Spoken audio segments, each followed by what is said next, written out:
Hello everyone and नमस्ते। आप सभी का एक बार फिर से स्वागत है आपके अपने यूट्यूब चैनल रूहानी किस्से में। तो कैसे हैं आप सब? आशा करती हूँ आप सभी लोग अपने अपने जीवन में मस्त, खुश, स्वस्थ और व्यस्त होंगे। आज मैं आप लोगों के लिए एक और सत्य घटना लेकर आ गई हूँ और आज हम बात करने वाले हैं कुएं के बारे में। तो दोस्तों, जब हम कुएं की बात करते तो जनरली हमारे दिमाग में आता है एक पानी से भरा हुआ मिट्टी का गहरा एक कुआं। और मगर जब हम और साथ ही ज़्यादातर लोगों के दिमाग में एक पुरानी मिट्टी से घिरी जगह की तस्वीर उभरती है। एक ऐसा गांव जहां औरत सिर पर मटके रख के हंसती बतियाती कुएं से पानी भर रही होती है। बच्चे रस्सी से लटक कर कुएं में झांकने की शरारत करते हैं और गांव के बुजुर्ग कुएं के मुंडेर पर बैठकर बीड़ी के कश लगाते हुए पुरानी कहानियां सुनाते हैं। पर सोचो, अगर वही कुआं जिंदगी नहीं बल्कि मौत की पहचान बन जाए। सोचो, अगर किसी गांव का नाम सुनते ही तुम्हारी आंखों के सामने पानी से भरे मटके की जगह खून से लथपथ बाल्टियां दिखाई देने लगे। अगर रस्सी से बंधी बाल्टी पानी निकालने के लिए नीचे जाए लेकिन जब ऊपर आए तो उसमें पानी की जगह ताजा कटा हुआ इंसानी हाथ हो। अगर कुएं की मुंडेर पर बैठे बुजुर्ग कहानियां सुनाने के बजाय बस एक ही बात दोहराएं, मत जाओ वहां, मत झांको उसमें, वो तुम्हें बुला रहा है। अब जरा सोचो, अगर कुएं की सतह से कोई तुम्हारी तरफ देख रहा हो, अगर तुम्हें कभी किसी गांव के कुएं का नाम सुनकर अजीब सा डर महसूस हो, तो समझ लेना वो सिर्फ नाम नहीं, एक बद्दुआ है जो सदियों से अपने अगले शिकार का इंतजार कर रही है। तो चलिए आज की कहानी शुरू करते हैं। लेकिन कहानी शुरू करने के पहले हर बार की तरह अगर आप लोगों को चिलिंग टेल्स, हॉरर स्टोरीज और ट्रू घोस्ट स्टोरी सुनना पसंद है तो प्लीज रूहानी किस्से को सब्सक्राइब करना ना भूलिए। दोस्तों, आज जो कहानी मैं आपको सुनाने जा रही हूँ वो एक ऐसे कुएं की है जो सिर्फ पानी नहीं, खून भी पीता है। ये कहानी है उत्तर प्रदेश के एक छोटे से गांव भैंसा खेड़ी की, जहां एक पुराना कुआं है जिसे अब कोई छूने की हिम्मत भी नहीं करता। रात होते ही इस कुएं में से ऐसी चीखें सुनाई देती है जो रूह तक हिला देती है। कुछ लोग कहते हैं कि ये सिर्फ हवा का खेल है, तो कुछ कहते हैं कि ये कुआं अब भी जिंदा है और इसकी प्यास कभी नहीं बुझती। भैंसा खेड़ी गांव बहुत पुराना है, जहां ज्यादातर लोग अब भी पुराने रीति रिवाजों में यकीन रखते हैं। गांव के बीचों बीच ये कुआं बना हुआ है जो कभी इस गांव की जिंदगी था, लेकिन अब ये मौत की पहचान बन चुका है। बचपन में मैं जब गर्मियों की छुट्टी में दादी के घर आती थी तो वो हमेशा कहती थी, बिटिया शाम ढलने के बाद उस कुएं के पास मत जाना, वो कुआं जिंदा है।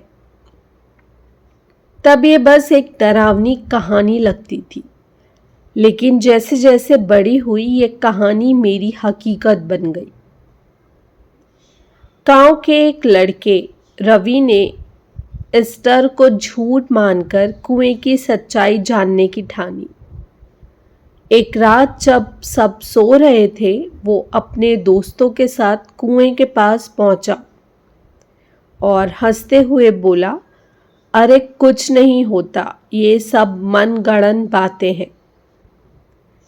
उसके दोस्त दूर ही खड़े थे, लेकिन रवि आगे बढ़ता गया और जैसे ही वो कुएं के किनारे पहुंचा, हवा अचानक तेज हो गई। पेड़ों के पत्ते सरसराने लगे और फिर कुएं के अंदर से एक दिल दहला देने वाली चीख गूंजी। ऐसी चीख जो जैसे किसी औरत के दर्द से भरी हो। और फिर एक नहीं, दो नहीं, बहुत सारी चीखें एक साथ। रवि के पैर जमीन से चिपक गए। वो भागने ही वाला था कि उसे महसूस हुआ किसी ने उसका हाथ पकड़ लिया।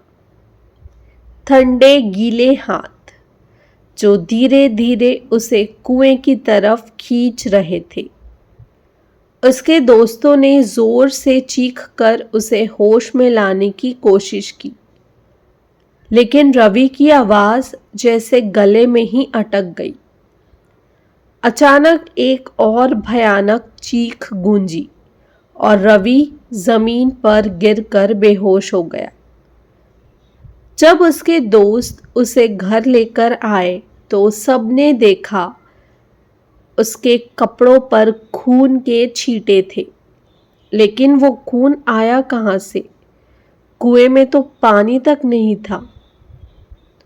गांव के बुजुर्गों ने बताया कि ये कुआं सिर्फ एक कुआं नहीं है, बल्कि ये एक कब्र है। कई सालों पहले गांव के जमींदार ने अपनी पत्नी को इसी कुएं में फेंक दिया था। वो औरत अपने पति पर आंख मूंद कर भरोसा करती थी, लेकिन जमींदार ने उसे पैसों और किसी और औरत के लिए धोखा दे दिया। जब उस औरत को सच्चाई पता चली तो उसने आखिरी सांस लेते हुए श्राप दिया, जिसने मुझे तकलीफ दी वो कभी चैन से नहीं रहेगा, और जो भी इस कुएं के पास जाएगा वो मेरे दर्द को महसूस करेगा। तब से हर 10वें साल इस कुएं के पास कोई ना कोई गायब हो जाता है, और जो भी इसे छूने की कोशिश करता है उसके कपड़ों पर बिना किसी वजह से खून के निशान आ जाते हैं। रवि जब होश में आया तो उसने जो बताया उसे सुनकर पूरा गांव सन्न रह गया। उसने कहा, मैंने एक औरत देखी थी, सफ़ेद साड़ी में। उसका चेहरा नहीं दिख रहा था, लेकिन उसके हाथ मेरे हाथों को खींच रहे थे और उसकी उंगलियों से खून टपक रहा था। उसकी आवाज़ मेरे कानों में गूंज रही थी। मुझे इंसाफ चाहिए। गांव वालों ने उसी दिन फैसला किया कि कोई भी रात में उस कुएं के पास नहीं जाएगा, लेकिन जो गए वो कभी लौटे नहीं। और आज भी अगर आप भैंसा खेड़ी जाओ और रात के वक्त उस कुएं के पास खड़े हो जाओ तो शायद आपको भी वो आवाज़ सुनाई दे, मुझे इंसाफ चाहिए। इसलिए अगर कभी अंधेरी रात किसी कुएं में आपको चीखें सुनाई दे तो याद रखना, ये सिर्फ हवा नहीं हो सकती, बल्कि कोई है जो आज भी इंसाफ मांग रहा है। तो दोस्तों, इतनी ही थी आज की कहानी। आशा करती हूँ आप सभी को ये कहानी अच्छी लगी होगी। अगर ये कहानी थोड़ी सी भी अच्छी लगी हो तो इस कहानी को एक लाइक और मेरे चैनल को सब्सक्राइब करना मत भूलिएगा। और मैं चाहती हूँ कि अगर आप लोगों के पास भी कोई हॉरर किस्से और कहानियाँ हैं जो आप चाहते हैं मैं सभी के साथ शेयर कर सकूँ, मैं सभी को सुना सकूँ, तो आप सभी मुझसे इंस्टाग्राम के थ्रू कनेक्ट कर सकते हैं।